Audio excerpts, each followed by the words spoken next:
Welcome to Equilibrium Echoes, the podcast where we delve into the transformative power of your inner world on your relationships.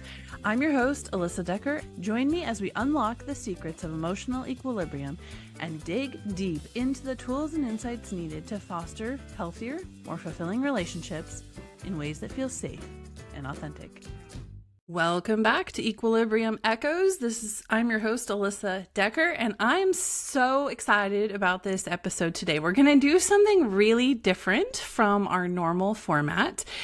And to do that, I have brought back one of our very popular guests, Mike Ayala-White from Wayward Coaching. So I asked Mike to come back and do this episode with me because we are coming at sort of a lot of the same issues from completely different perspectives. Mike is a coach primarily for men working through their trauma and really getting in deep to some of the emotional intelligence and emotional healing kind of issues, as well as communication and relationships. And I do the same thing in my practice for women specifically. So when we put our heads together, we thought, how fun would it be and how valuable would it be to do an episode where we talked about some common reoccurring issues that many of us face from these two different perspectives. And so that's what we're going to do today. We're going to dig into how do we practically deal with some situations that come up, what's really going on, what's the thing behind the thing, and how do we approach things some of the same ways, because some of the things are the same for men and for women. And then what are some differences and how can we approach these uniquely as men or as women? So Mike, thank you so much for joining me again. Thanks for having me. I'm super to do that. Yes, me too. All right, so let's get right into it. What we're gonna do is kind of talk about a hypothetical situation, and I want everyone to know right off the bat, we realize these are hypothetical situations. Everything is nuanced. We are very aware of that, right? Trauma is nuanced, relationships are nuanced, everybody's reactions are different.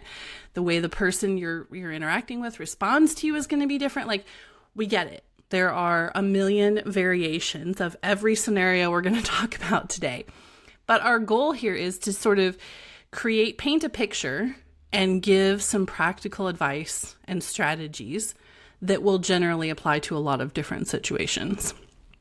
Absolutely. So before we jump into that, Mike, give us like a 30-second kind of snippet about what you do and your clients so we can kind of have a little background on who you are and the perspective that you come from. Yeah, thank you so much for having me back, Alyssa. I work primarily with men from 20s to 40s to help them restore and identity find purpose. My ideal clients and a lot of my clients are men who have suffered from addiction or trauma, I should say, and are looking for recovery and healing.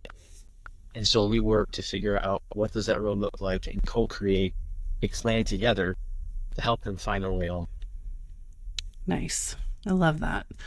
And that there's such a need for that, I think. And and I love that you are a man in the space of coaching other men, very much through a lot of what you have walked through personally. Absolutely. Yeah.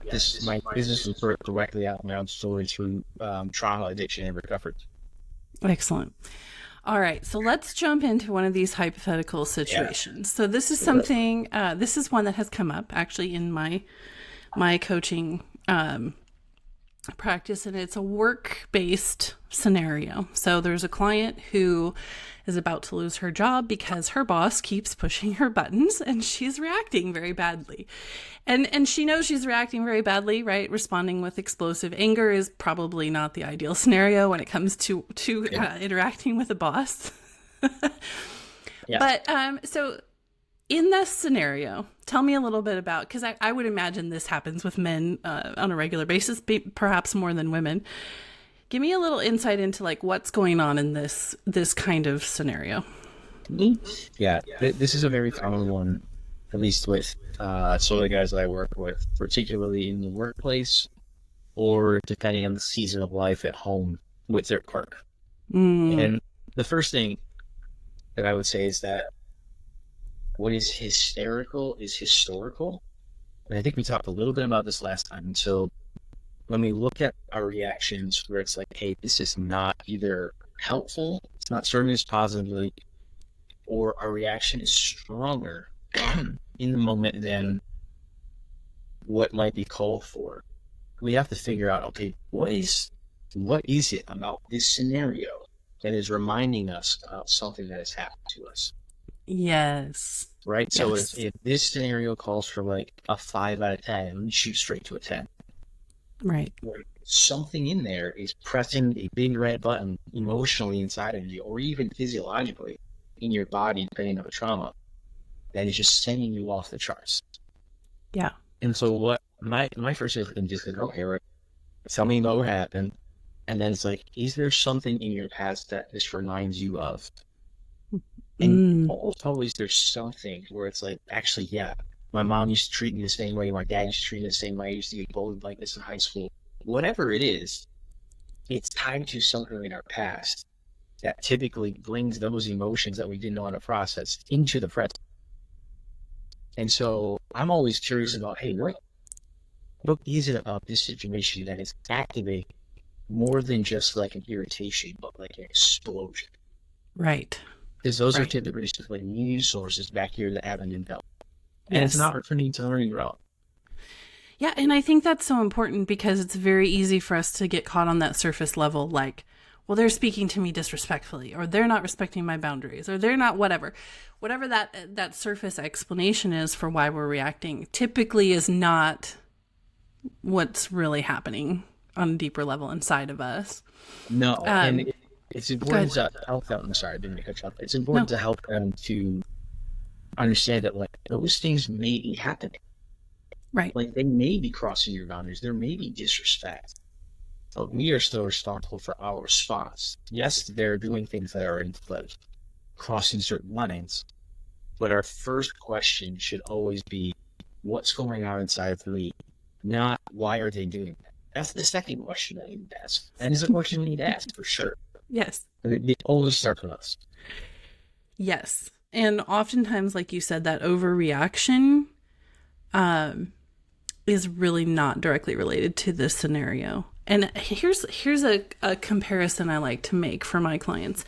If your boss said XYZ and you have this big emotional reaction, what would it look like if your best friend said the same thing to you?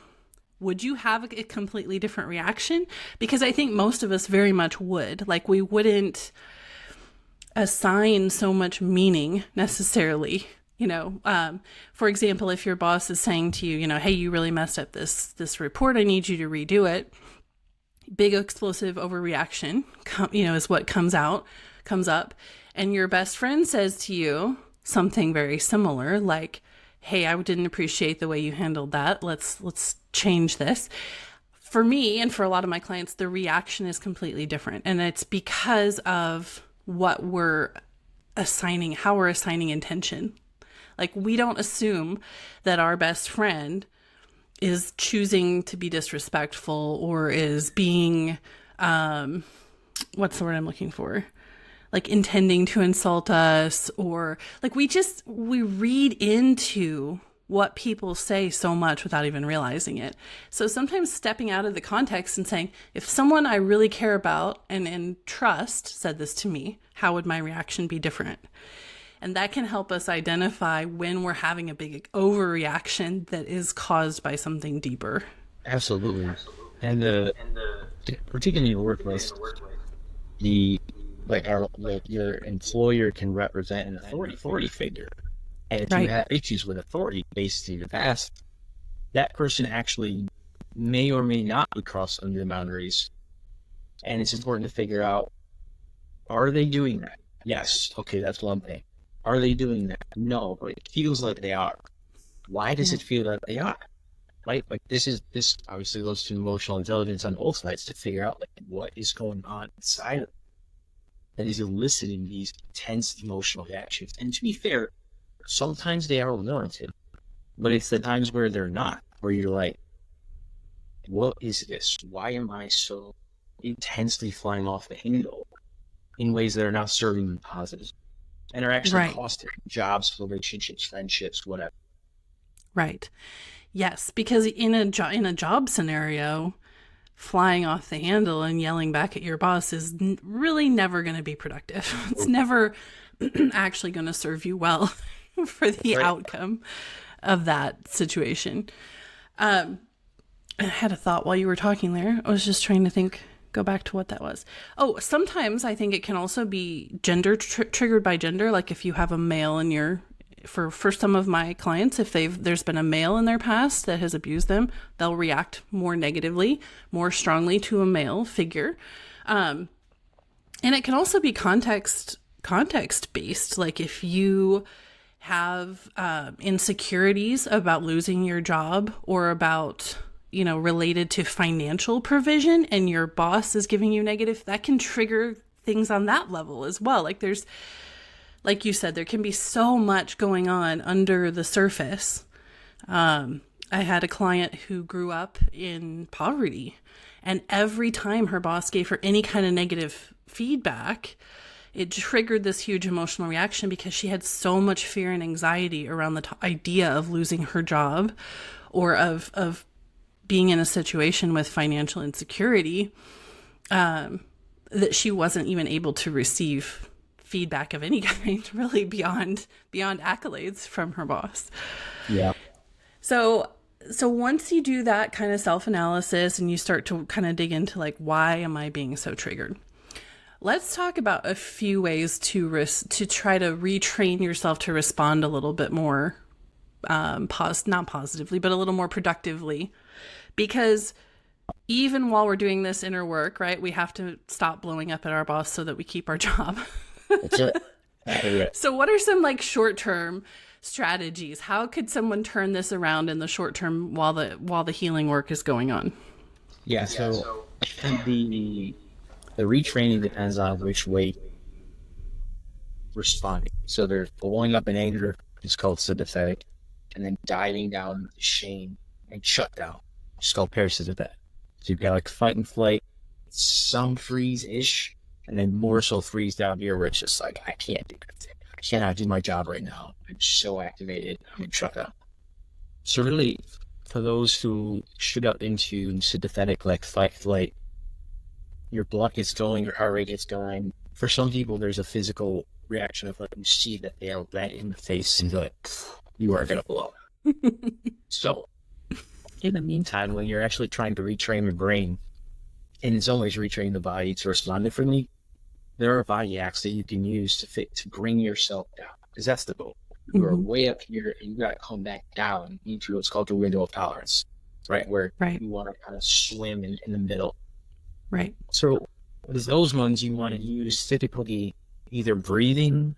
So the examples of breathing, like box breathing, where you take your right hand, put it on your left shoulder, take a deep breath in for 3 seconds, hold it, breathe out for 3 seconds, raise down to your right hand to your left knee, same thing, and then switch sides. Left hand, right knee, left hand, right shoulder. And what you're doing is you're activating both sides of your brain through the breathe, slow everything down to bring your entire self down. Or what I like to do, and I recommend clients, is using cold therapy.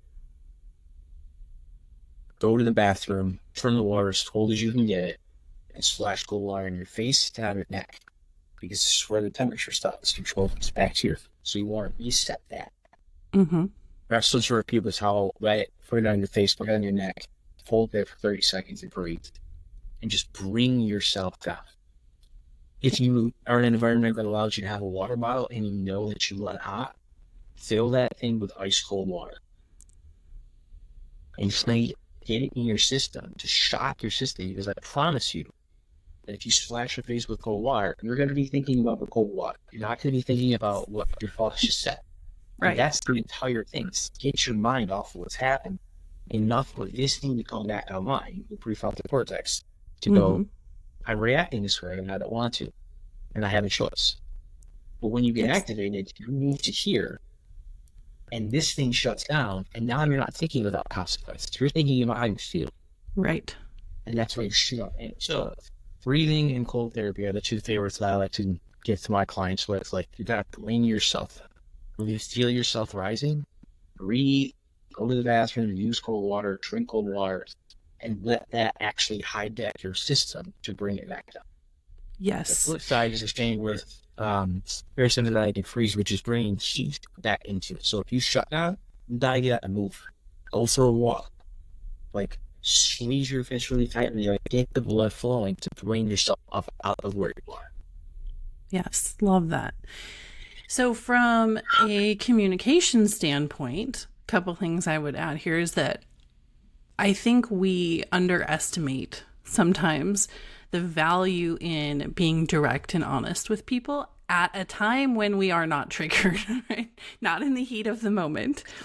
But in this scenario, I think there's a lot of value in making an appointment or a meeting with your boss and sitting down and saying, hey, I recognize my behavior has been out of line. I'm working on it. I appreciate your patience. Like just having an open and direct conversation at a time when you're not activated can be really helpful. And honestly, I think we're so afraid to do that, but yet I find most of the time it's really well received. Like very, very rarely do we get the negative reaction that we think we're going to get. Correct. That's from right. that other person. Totally agree. That's such a good ad. Thank you for adding that. The emotional health is in short supply these days, particularly post-COVID. Right? Everybody went through an actual traumatic season. Yes. On top of anything else that happened before that. And so when you respond in a way that is like more toward emotional health and maturity, that usually is received well, like, oh, yeah, thanks. Like sometimes they don't know what to do with it because they think you're going to come in here and just complain. It's like, no, I'm actually taking responsibility for what I've done. Right. That stands out as someone who can take care of their own business, even if it's not perfect all the time. It's an attempt to repair a rupture and let that cause, which is huge. It is. And I think you find that when you do that and you're honest and open about that, you're going to get a lot more grace from the other person in the heat of the moment because they know that you recognize what's happening and you're taking responsibility for it. Yep. And that's the ideal.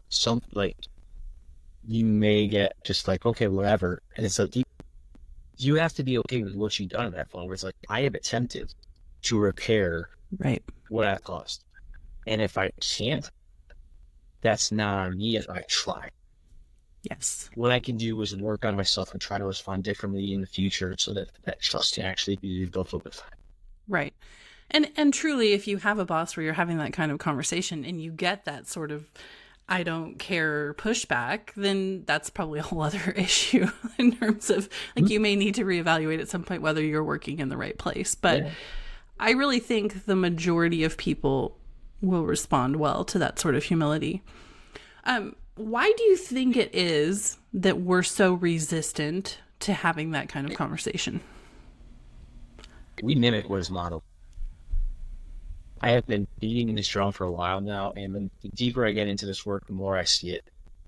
When we see conflict handled well, we know how to handle conflict.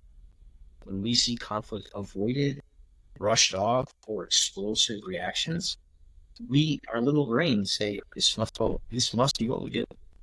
Yeah.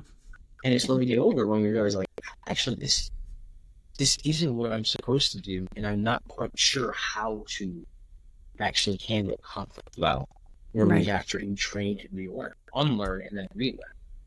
So we mimic what is modeled, and like that cannot be understated. That the template for conflict in relationships is set when we're kids. And if it's healthy, we're going to have a much better shot at to navigate that better as adults. Yes, but unfortunately, I think a lot of us, many of us, do not come from a place where that was modeled well as kids. No, unfortunately not. In my house, there was not a lot of conflict at all, but what was there was very much like kind of swept under the rug or dealt with outside of the hearing of the kids, you know. And I think my parents were well-intentioned in that, but there was no modeling of like, how do we actually work through a conflict? Yeah. And so my default now as an adult that I've had to work through is push everything under the rug, gloss it over. It's going to be fine. Like, we're not going to ever address it or hash it out. And so yes, like you're saying, how we're raised has a lot of impact on how we handle things as an adult. Yeah, and you respond differently depending on how we think it is to do. So like we mimic his model, and sometimes it's such an intense response. Like I grew up in a chaotic household, and so sometimes it's so intense that like you swing the other way, and it's like I'm not gonna try to conflict whatsoever. I just should avoid like play. Problem with that, it is just like eventually what you sweep under the rug trips you up. Yes, very much so. Your shit just gets bigger and bigger and bigger, and at some point you trip right over that thing, and it's like I guess I gotta deal with that. You know, and so relearning that stuff as an adult is very difficult. One of the most mature things we can do as adults, I think, is deal with our stuff before it becomes a crisis. Mm-hmm. If we can learn how to recognize all of those things before we fall flat on our faces, that is one of the biggest signs, I think, that we are maturing and growing emotionally, when we have that level of self-awareness and that willingness to deal with something that isn't a crisis yet. Correct. That's proactive care. Right. And unfortunately, some of us have a high pain tolerance. It's true. Just don't deal with it until it's an absolute necessity. And part of health is seeing that, growing from that, and going like, I don't want to do that again. That wasn't good for me or anybody. So let's just deal with these things as they come instead of sweeping them underneath there, and then it just grows and grows and grows. Right. Okay, so on that topic, here's another scenario. Let's say that we have a husband and wife who are constantly arguing over household chores. Whose job is it to empty the dishwasher? Who did it last night? Whose week is it to fold the laundry? Right? Those are very common sort of conflicts that come up a lot in my coaching practice. And what I find is those are not the kind of conflicts that bring someone to seek out a coach. But those are the kind of conflicts that tend to build and then lead to the bigger things that bring people into coaching. So let's talk about that. Like, how do we, first of all, what's going on under the surface in this kind of scenario where every night we're arguing about who has to unload the dishwasher? And what's the dynamic there? Yeah, so from my side of the street, I will first and foremost look into the guy's family of origin, figure out like, okay, what template was set when you were a kid? What did you see? What didn't you see? And these are the unspoken things that they may not even know. These are the subconscious things that we bring into relationships where until it becomes conscious, you're kind of like, I don't know why I'm so upset all the time. I don't know why it's a big deal that she has to pull. I'm not going to do it. Or I don't understand why she thinks it's a big deal if I do the dishes and she doesn't. Whatever it is, whatever the thing or things are in terms of household chores. We bring a framework and perspective into relationships. And some of it's conscious and a lot of it's not. And so the goal from the coach's perspective is to figure out like what's down there. Similar to the first thing that we talked about, so what is underneath there that is causing an irritation or a discomfort internally that then gets projected onto your partner, and vice versa. When something comes into you from her or from him, and you're like, I don't like that. Okay. Why? What is it about it that you don't like? Right. You know, and so helping to figure out what is the framework that you brought into this relationship that you know and that you don't, or specifically what you don't know yet, and bring that to the surface and go like, oh, when I grew up, my dad never touched me, so I just thought I'm not supposed to do it. It could be that simple. It's just something that's not conscious. So to bring that out and go like, well, is that something that is permanent for you that has to be that way? Or is it something that you just brought into and can change and reframe? And typically it's the latter. It's just if you don't know and don't see it, then you can't reframe it. Right. Yes. And what I often think is that first of all, we get caught up in thinking it's really about the dishwasher, and it's not, like you've been saying. But what I think is the biggest thing to pay attention to one of the biggest things is when you're having these kind of recurring, repetitive arguments where you're readdressing the same thing over and over and over again, is to stop and remember, this is not about the thing. This is not about the laundry. It's not about the dishes. And so asking questions of each other, like, you know, what feelings is this bringing up for you? What, you know, why is it that you think I should be the one to do this? Why is it that you feel this way? Because we can, in a relationship, especially in like an intimate partner and marriage relationship, if we're doing this right from a healthy place, we can help draw those things out of each other. And, but the other thing is that I was thinking while you were talking is when we have these reoccurring arguments, typically there's a repetitive outcome, right? Like it's one person or the other that will typically give in and unload the dishwasher, right? Fine, whatever, I'll do it again. And that can tell us a lot too about how we are, the outcome that we tend to have when this argument resurfaces, right? I totally agree. Yeah. I mean, which the reaction and then the action or the inaction, which is what you're saying, tells a lot of like how the dynamic of the relationship plays itself out too. Also speaking back to the template of like, I saw my mom, they didn't just do it. I saw my dad not do it. Whatever is going on there, it's really important to understand. But I love what you said, which is curiosity. This is what gets lost in arguments, and not just in arguments, because it's hard to be curious when you actually activate it, because then it's on the defensive because the other person is perceived as a threat. Right. But it's in the moments where you're not activated. Can you be curious about yourself? And can you be curious about your partner? Yes. Because if you can be curious about yourself, now there's a better chance you can control your own reaction. If you can be curious about your partner, well, now you're trying to create a space of connection. That's the whole point. You're not trying to threaten them, you're trying to connect them. Now, with men on my side of the street, curiosity can be perceived as a threat. Because most men have not had people be curious about it. And so there's a trust factor that I have to build with them where I'm telling them, I am the most curious man you'll ever meet. I promise you. I will ask you questions if you have not been asked. And you have to figure out what's going on inside when I ask them. But this is a safe space.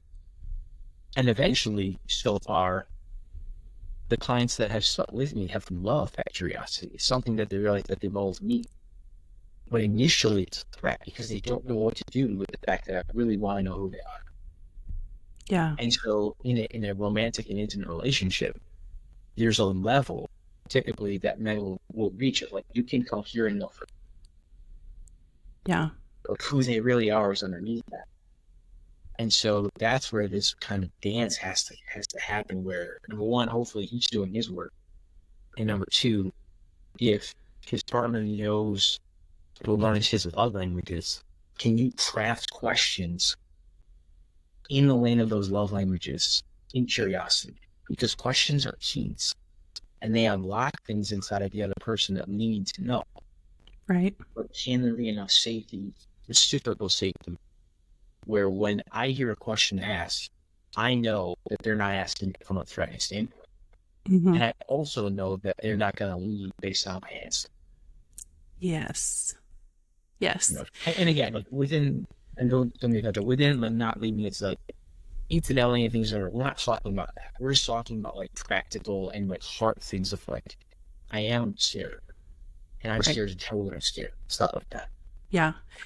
Yeah. So from the other perspective, what I often find for women in these kind of conflicts is that it's very easy for us to equate how much our partner is participating in these discussions with how much he loves me or how much he cares.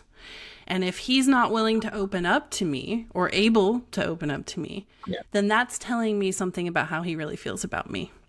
And that's not necessarily the case. Like, we have to work as women to separate that. Like, my husband can really love me and still not be able to talk to me about his childhood trauma. Like, those are two separate things. But when we are so emotionally invested in a relationship, we tend to assume that the other person is ready and willing and able to communicate on whatever level we are. And then when they don't, we take it personally, or we assume that it means something about how they feel about us. Yeah.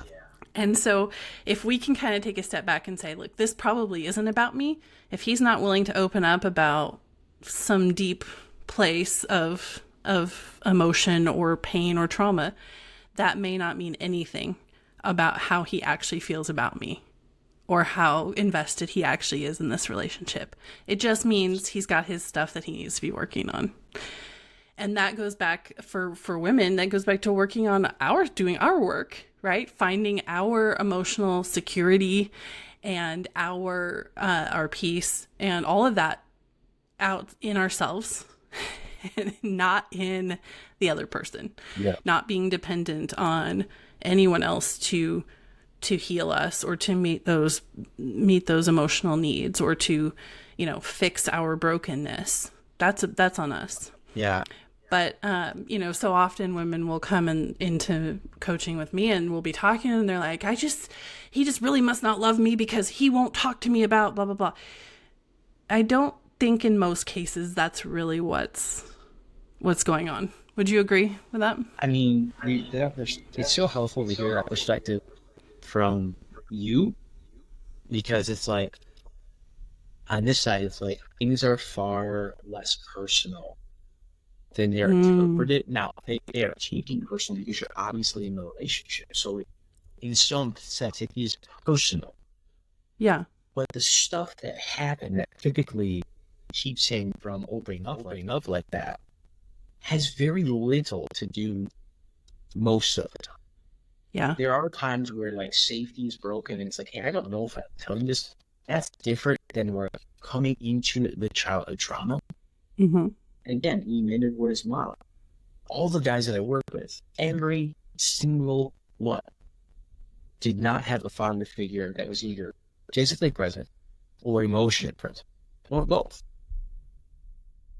Yeah. The ones that had good fathers that showed them how to be strong and gentle men, they're not the guys that show up in my coaching. They're all set. They can figure most of that stuff out on their own. Yeah. It's people like me and others that didn't have those examples where it's like, I don't know what to do. Yeah. I have no idea what to do. I can think of previous relationships where, like, how was your day? Good. That's like the age old scenario there, isn't it? Yeah. What did you do? I went to work. I was good. Sorry. And in my mind, that's it. That's it. Right. That's what I saw. And this was enough. Because that's what I saw.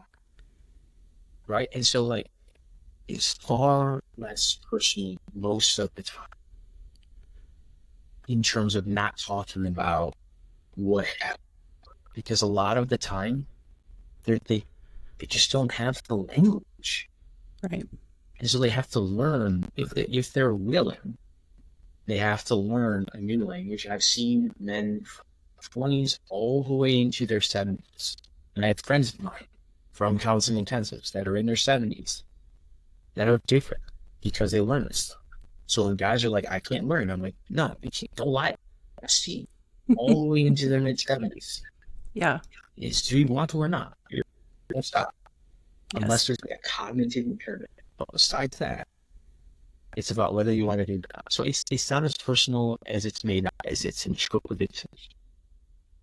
And the other thing that I will say is that for a season, if he's trying to learn it, are you okay with that person not being you?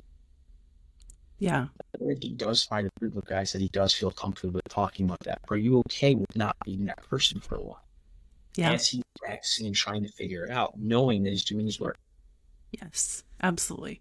I think that's really important because sometimes as women, we have to remember we might be more in touch with our emotions and we might be the one that's more anxious for emotional connection. That doesn't mean that we're the right person to help him learn. Sometimes he needs an objective observer or an objective participant or a coach or therapist, whatever that looks like, because there's so much, I feel like we put so much pressure, we as women put so much pressure sometimes unintentionally on men that we're in relationship with Yeah. to create this big emotional connection. And my assumption is, from this side of the street, you tell me, but that can feel very hard to deal with for a man who's struggling to learn, if he feels that all this pressure from his wife or his partner to create this big emotional connection. Yeah. There's a lot of things that are interpreted through there. So this is where the analogy of two ships in the night is so appropriate, because what is being communicated typically, and you please tell me if I'm wrong, from your side of the street is like, I want emotional connection to get better at this. What's interpreted is a form of pressure of something that we're not good at, and we never see. And what's underneath that is so sinister, that's not meant typically from your side of the street, is a form of shame, which is something's wrong with it. Yeah. Yeah. And if that thread is anywhere in their past, which if they have trauma, I guarantee you it is. Well, now, unintentionally, that thread is being pulled. And it's a reverberation through the entire being of the guy to go, something's wrong. And it's like, no, that's not what's being communicated, but that's what's being determined. Right. And so what that does is it creates an even bigger form of disconnection. Right. And a lack of willingness, normal. And ultimately, this sinister form of resentment toward the partner to go, stop telling me that.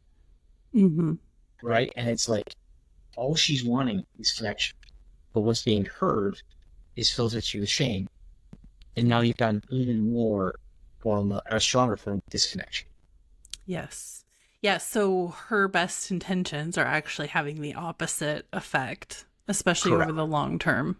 Long term, especially, yeah. But when the same, like you said, like when the same argument use chores, but this is even more of a deeper and probably more common one, which is like lack of emotional connection. When that drum continues to hit, most guys are hearing shame, which is flowing deeper resentment, which is flowing even more misconnection, which is flowing some form of isolation. But I don't want to be around you because I don't know how to do that. And so, like, if we were to flip it, like, typically men want other things in terms of physical, and like, when we want that from an emotional standpoint, it's like, well, now that just flips, and you see resentment toward men. It's only less sex. It's like, it's this communication of like, that's what connection looks like to them, emotional connection to women, and now you're just eating these drums that activate shame and create a wall between. Right. Already intentionally. Right. And we can find ourselves with this huge 20-foot wall before we even realize what's going on. That's right. Okay, so let's talk about the practical. We're locked in this struggle of who's going to do what household chore. And I spoke on this recently in a summit, and the example I gave, one of my main points was the sooner you can address things, the better. If you can address it before it happens, the better. If you can talk about who's doing the dinner dishes well before dinner, better. Like, don't wait till the heat of the moment. And the scenario that I used in this this talk that I gave was, and I totally stole this from some friends of mine where I witnessed this years ago. But the scenario was during the school year. Every night she would be cleaning up from dinner and she would ask for help from her husband to pack the school lunches. And he's sitting in front of the TV watching his game or whatever and doesn't want to get up, right, and make the school lunches. Well, in her mind, what he was communicating to her was, I value my TV time over spending time with you, over connecting with you. And so what the advice that I give, or that I gave in this summit, was have this conversation way early, 5 weeks before school starts, 3 weeks before school, whatever, and say, this is how it feels to me when you sit and watch TV and leave me to clean up and make the school lunches by myself. So, give me some advice and wisdom from your side of the street on this kind of a scenario. Yeah. Proactive communication is huge, number one. It prevents so many unspoken assumptions. We all have these unspoken biases or assumptions that we bring in, and it's not until the heat of the moment where they come out that you're like, oh. Exactly. Like I think, and I think I even made this point, I don't think most men in that scenario would be intentionally communicating to their wives, my TV time is more important to me than you are. Yeah. That's not really what he's trying to communicate. I hope not. Just like that's a different scenario. Obviously, it's like. I mean, we're going to give this hypothetical man the benefit of the doubt here and just say that's not his intention. Yeah. And he probably has no idea that that's how his wife is interpreting that. No. I mean, it's a form of decompression. If you're coming home from whatever your work or whatever you're doing, it's like, I just want to decompress for a little bit and then I'll be present. Well, then how do you have that conversation where it's like, okay, what does decompression look like? In the different seasons, like summer's different, where the lunches don't have to be packed. Like, it depends on season. Having that communication is so important because you bring all these assumptions in, and if you don't give him the opportunity to respond, well, now you're assuming. Right. And I know you wouldn't want him to assume anything about you. Right. True story. Like, can both sides have that proactive communication? Like, hey, this is how I'm interpreting that, and he's probably like, that's not it at all. I'm just trying to be professional. Okay, can we come to some sort of arrangement during this season so that I can feel supported, you can have your time, and we're gonna be all right. And more than likely, it's gonna be yeah, for sure. Let's figure that out. But without the proactive communication, you're assuming. Right. And when you're assuming, you're not only painting the other person in a bad light, but you're trapping yourself in something that you don't have to be trapped. Yes, that's a good point. Like, that resentment that builds is self-created. Like, we've done that to ourselves when we don't have the communication. Another thing I want to say here is it's so important, I think, in these kinds of scenarios to let go of these preconceived ideas that we have about who should do what and how it should be done. And also, when you can, in a relationship, when you can adopt or be willing to adopt some unconventional solutions, I think that can be so useful. Like, in this particular scenario with the school lunches, like, who says they have to be made during dinner cleanup? Like, maybe they can be made at 6 a.m. if that's when, like, maybe you take turns, who knows? Like, there's a million different scenarios, but we tend to get so locked into, like, this is how I think this should be done. Yeah. If we can step outside of that and say, the only thing that needs to happen is that my kid has a school lunch, and we can get there any way we choose to get there. Like, we can design this, create this any way we want.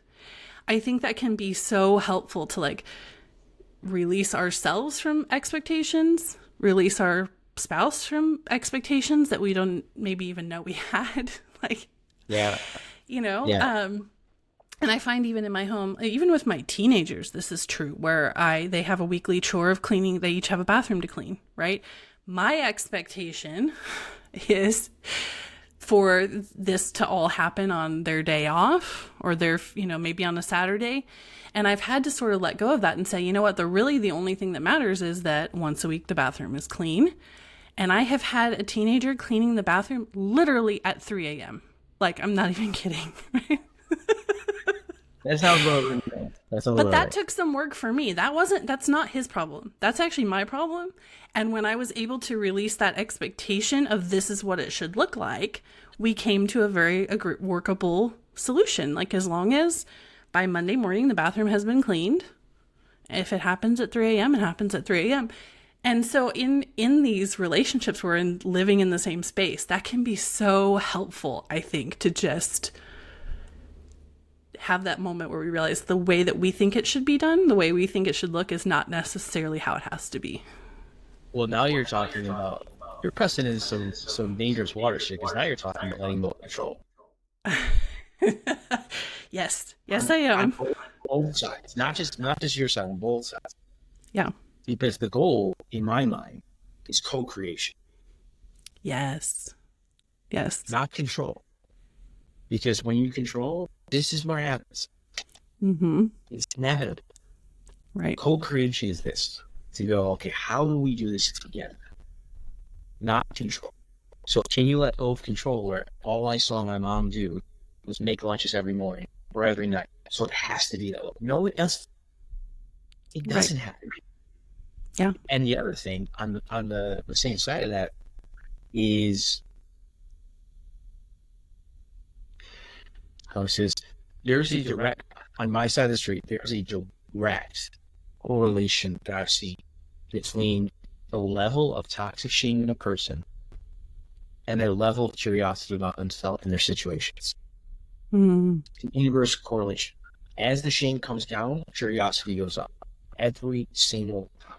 Because the shame drowns out curiosity. Yeah. And so if you are ashamed of your marriage, if you're ashamed of yourself, this trauma, if you're ashamed of your situation, you're not going to be curious about alternative things that work. You're going to be in survival mode. You're going to find one thing that works, and you're going to be stuck in that thing. And you're going to try to demand the other person meet you in that exact that way. That's exactly right. And so it's like, hey, if you can't let go of control, I'm curious about where your shame is. That's what I want to know. Where is it that you have to hold on so tightly that all the relationships in here are running down your arm like grapes? You're squeezing them to death, male or female, doesn't matter. Yeah. And so what I want to know is, what's it going to take for me to start to let go of control and be curious about who you actually are and what's going on and what might actually be better for you? Yeah.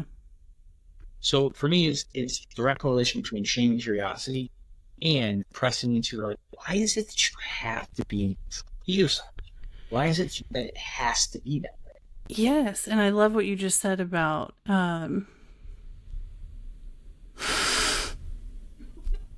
something. The thought just escaped me completely. Okay. Shame. Oh, yes. I love what you just said about how when we're controlling things so tightly, we're actually creating an environment in a world for ourselves that isn't really what we want. No. Right? We just don't know another way so many times, I think. That's right. And it's actually a subconscious, sinister form of self-sabotage. That's a lot of S's in one sentence. But it really is. It's like subconscious self-sabotage where it's like, I'm so afraid to lose blank. And it's like, well, look at your hand. You're crushing them. You're going to lose blank. Yeah. Like, you need to open your hand at least a little bit to fold and foster whatever you're doing, not just absolutely crush because you're afraid of blank. And so if you can deal with your fear or your shame, because typically shame is the narrative of fear, now can you open up your hand a little bit so you can foster and hold these things and not absolutely destroy? Yes. I love that. And just for a little informational tidbit here, this particular couple, how they solved this school lunch problem was that he started once a month making a bunch of sandwiches and freezing them and preparing in bulk ahead of time so that then at 7 a.m. they could just throw everything in the lunchbox. And it was I loved it because it was kind of an out of the box, and because of what she was really doing was making a bid for connection. He started coming in and just sitting on the stool at the counter while she was cooking, and they could connect and have conversation. And then he was able to do his decompression after dinner without her feeling like he was ignoring her bids for connection. Yeah. Just out of curiosity, these two a solution that's out of the box that works for them. Right. But if you're not curious about what could be, you're going to be stuck in what is, and you will get the same result. Yes. And we have to break the cycle somewhere, right? We have to break these constant conflict cycles intentionally and deliberately, or it's never going to happen on its own. All right. So let's do one more scenario real quick. Because I I want to talk a little bit about the family dynamic. We've brought up the childhood parent dynamic quite a bit. Some of my clients, the relationship that they're really particularly interested in coming into coaching to deal with is a parent relationship. And it's so tricky when you have a parent who's creating a lot of chaos and conflict, because the ways of dealing with that are much more nuanced and limited when it's your parent, I think. Mm-hmm. So let's say a scenario, for example, hypothetically, this is not, my mom is not this, but let's say my mom's having regular dinner parties every Saturday night, and her expectation is that I am there. Otherwise, man, am I going to hear about it, right? But these are not dinner parties that I enjoy attending, and so it's this constant source of conflict. I want to please my mom, but I also have a life, and I don't want to spend every Saturday night at her dinner party. So let's talk about this because this happens frequently and around holidays, around, birthdays, family events, all that kind of stuff. Let's talk about a scenario like this. What's going on under the thing? Let's see. Yeah, that's a great question. Okay, so there's a bazillion options in terms of what's going on, but I think some of the more common ones are. See, now you're gonna get me in trouble. All right, so parent to child dynamics are really, really tricky and interesting, and they're never ever clean. They're just not. No, that is definitely the disclaimer here. Is it's always messy. It just is. Yeah. So daughter to mother, I'm going to answer this differently than I would answer it son to mother. Or maybe you should answer son to mother, and since that's your side of the street. Yeah. So son to mother. This is going to be interesting. All right. So son to mother. Typically, what happens is we're just going to do it because I'm going to answer honestly.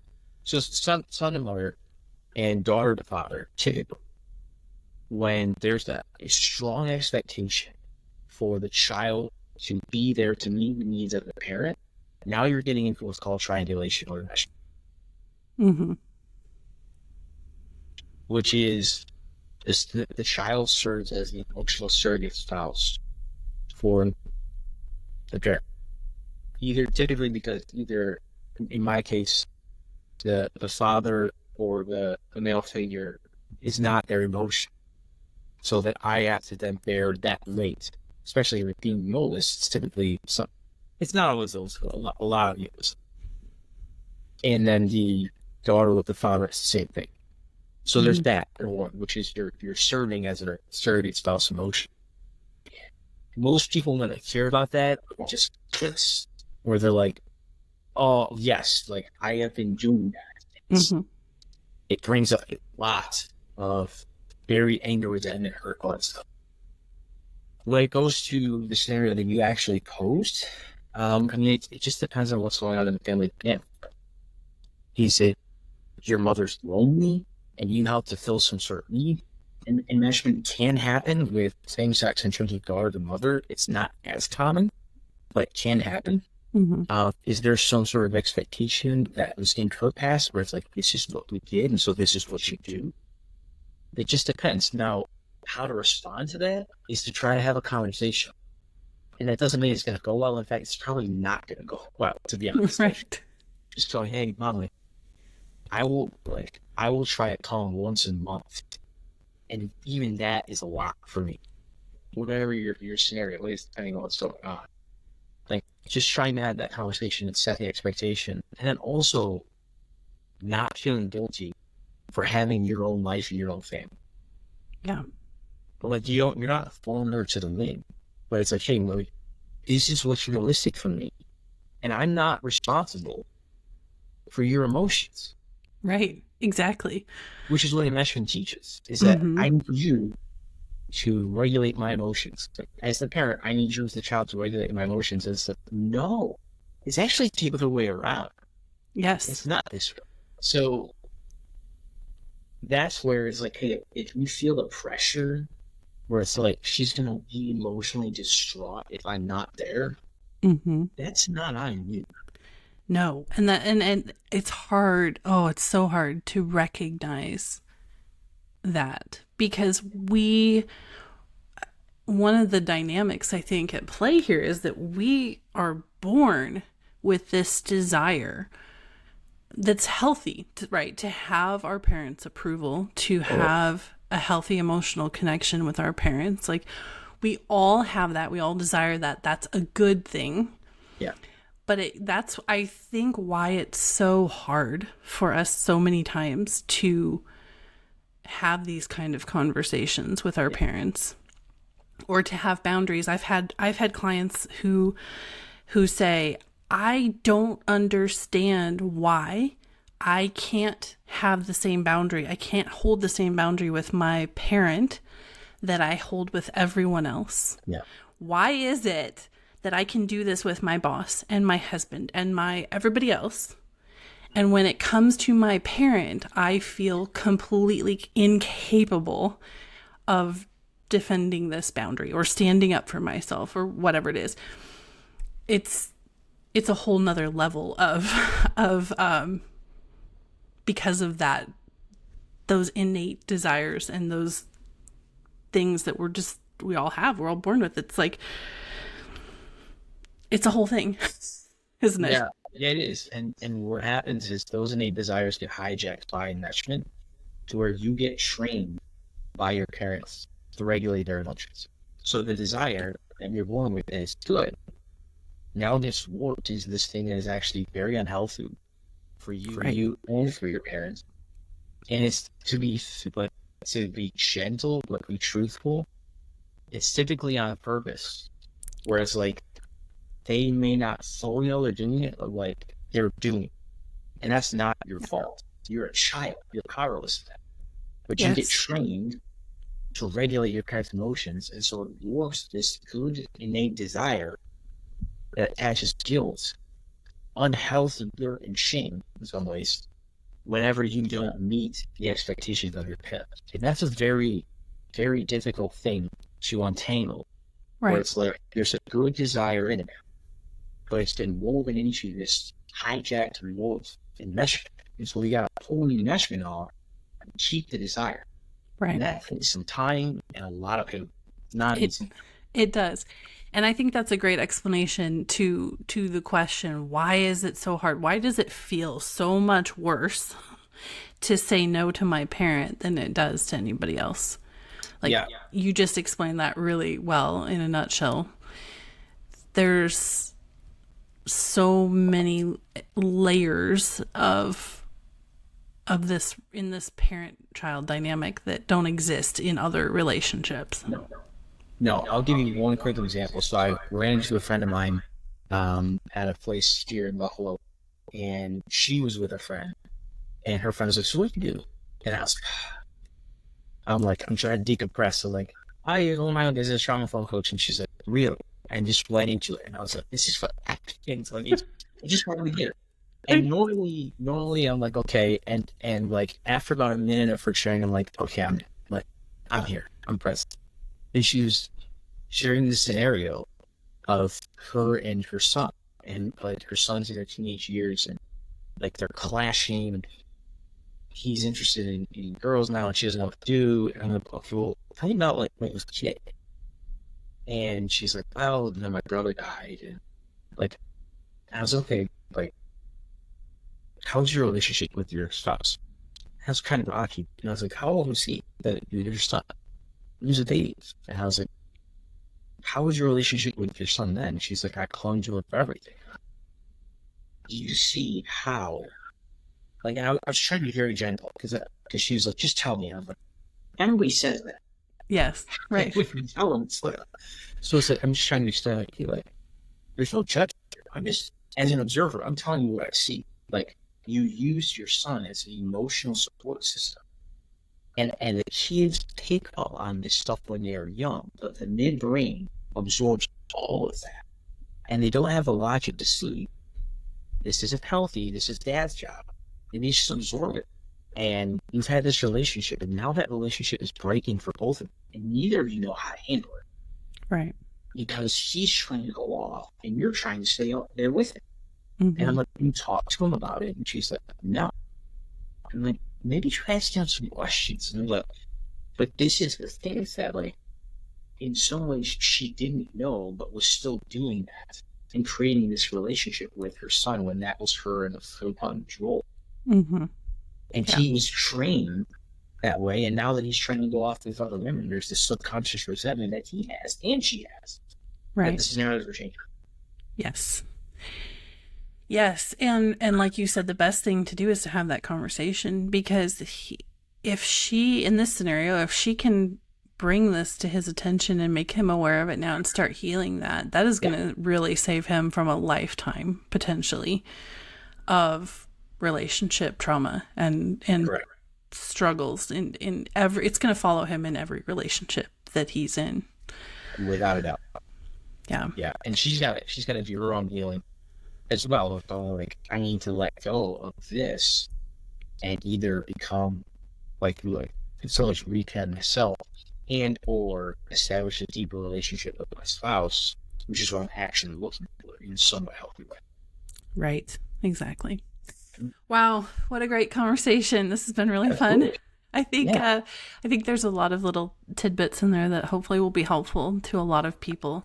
So before we go, tell us a little bit about your coaching practice, how people can connect with you online.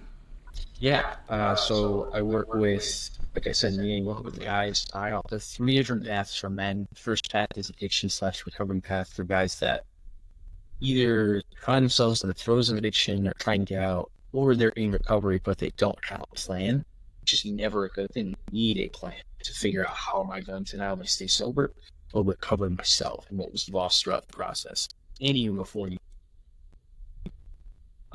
Second path is inner child path, which is similar to the first one. What's if you were going to go back through your story and figure out, what happened, how did you respond, how are you still responding? And then the third path is just the trauma-informed coaching path, which is like, I just feel like something's off, and I could use some help. Let's see what's called creative planning, to figure out where you are, where you want to go. Find more information on www.wayward-coaching.com. You can email me at mike@wayward-coaching.com. Facebook and Instagram, you can just look up Wayward Coaching. I got pages for that. I got stuff coming out normally every Wednesday or Thursday. I have just free resources and questions to ask yourself to figure out, where am I, where do I want to go? Perfect. I'll put all of Mike's links and information about him and how you can connect with him in the podcast notes. Mike, thank you so much for being here again and having this conversation. It's been a pleasure. Yeah, so much fun. Thanks for having me again. Absolutely. Thanks for joining me for another episode of Equilibrium Echoes. If you would like to learn more about the podcast, visit www.coachingwithalyssa.com/podcast. And while you're there, book your free consultation and download the preview of my new book, Marriage is Hard and Other Lies I Believed. I'll see you in the next episode.